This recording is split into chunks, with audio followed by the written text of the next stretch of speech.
Okay.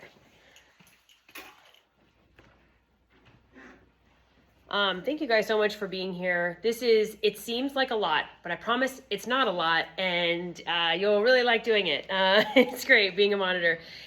So the QR code gets you into the band app. I don't know if Miss Payne is already in the band app or not, but group messaging, and then my cell phone number. Feel free to call or text me. I'm one of the few band directors who knows where all the kids are and what they're doing on the day of, and so it's fine to talk to me, just not one of the judges and stuff like that. Awesome. So yeah, but feel free to save my phone number. Welcome to Bayside Intermediate. One of the things that we're gonna do when we're done here is we're gonna walk the campus and you're gonna find out where everything is. Do you need the last slide? Oh, sorry. And so you're a crucial part of this process, and we're really grateful to have you here. I'm Jane Malloy. I'm the monitor coordinator and one of the co-coordinators for Region Band. Mr. Martin Andrada is our Region Band chair. He's not here this evening. And then Anna Tran right here is our host. And then Mr. Cagley might be back there. He's the assistant band director here at Bayside. So yes. Your primary job is to help get students in the Region Band room and make the process as smooth as possible. And it says correct letter. It actually means correct number in the correct time and stuff like that. And so Saturday, okay, so our monitor meeting where you're going to get your packet, and we're actually going to have real audition numbers on there and student names and rosters, is at 7:30. It's going to be right here in the band hall again.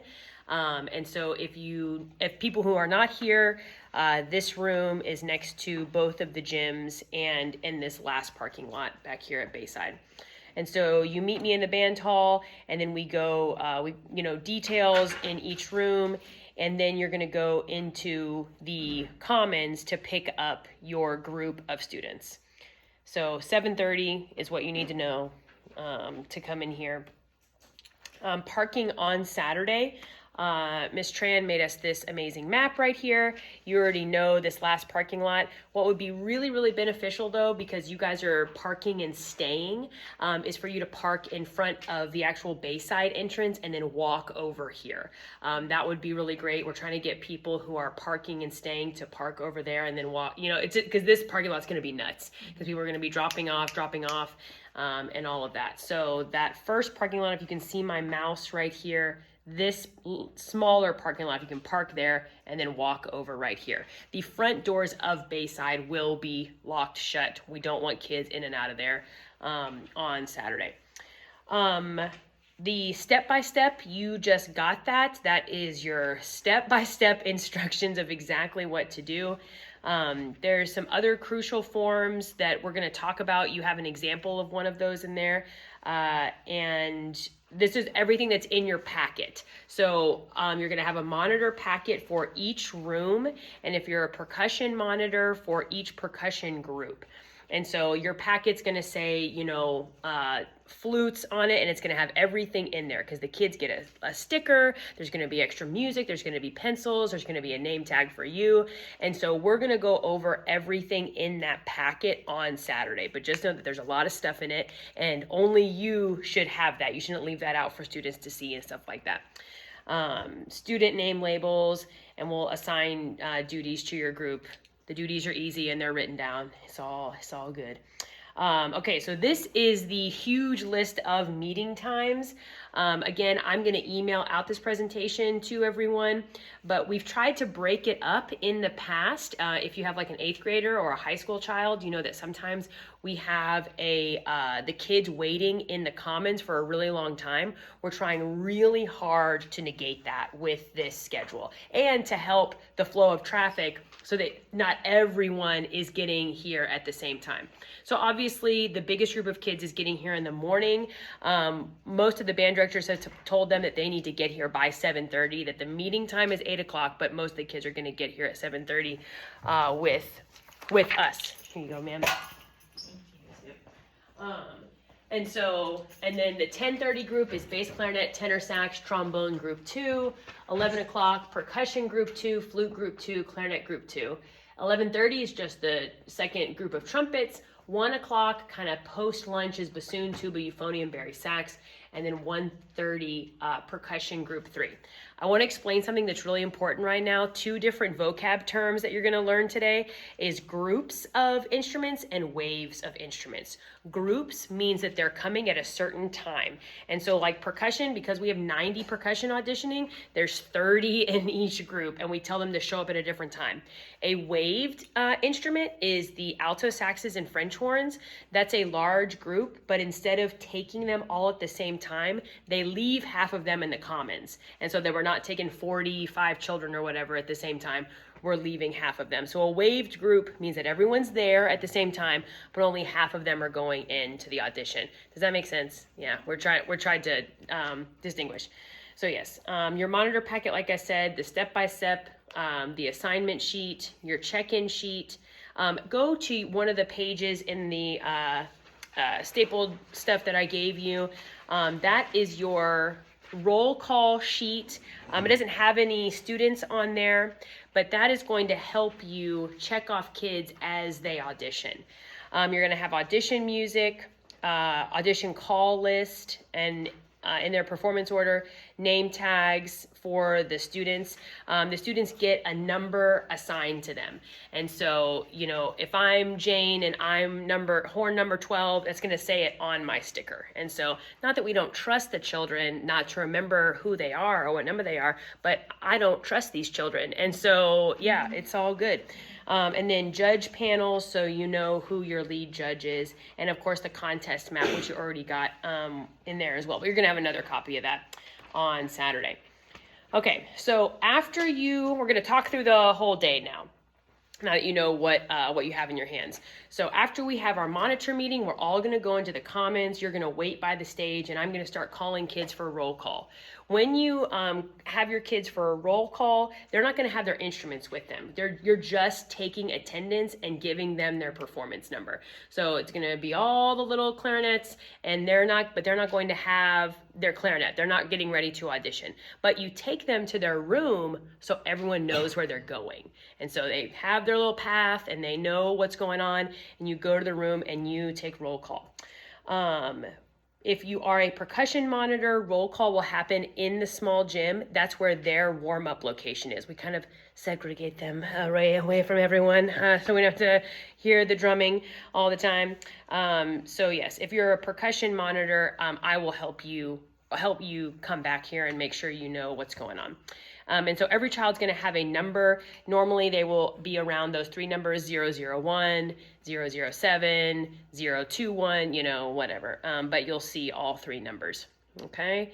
If the room is too small, say you have French horns or saxophones and there's too many children to fit in the room, just do roll call outside. I actually recommend that everyone does roll call outside so that you're not messing up the room and messing up chairs and stands and stuff.